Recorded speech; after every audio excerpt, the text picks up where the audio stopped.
के बाड़ी न खोले लू जान खिसियाइल कहे बाड़ू न बोले लू जान बंद के बाड़ी न खोले लू जान खिसियाइल कहे बाड़ू न बोले लू जान बेधे गरमी बेसरमी बेसी राजा जी लगवाई दीही घरवा में एसी राजा जी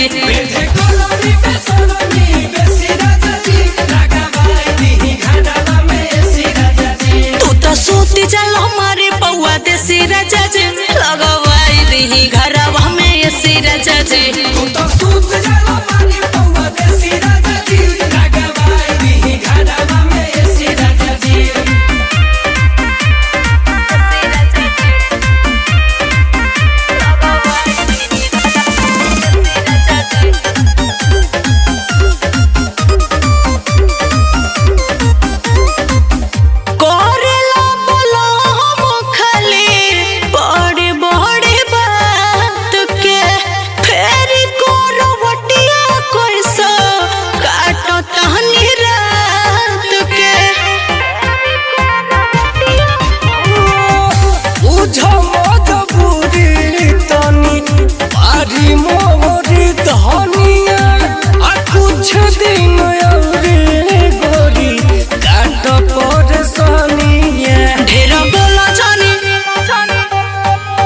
ढेर बोला जोनी हमारा से बेसी राजा जी लगवाई दीही घरवा में एसी राजा जी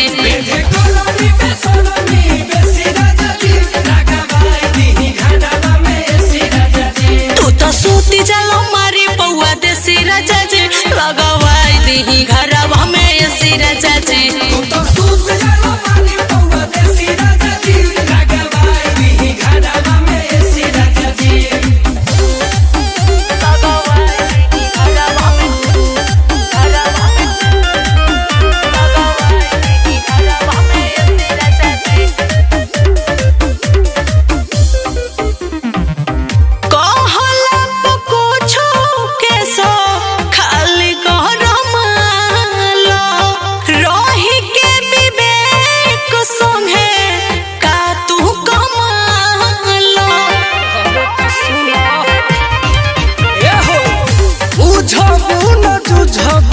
धनी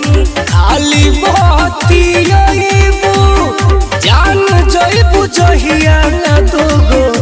रुपिया कमाइबू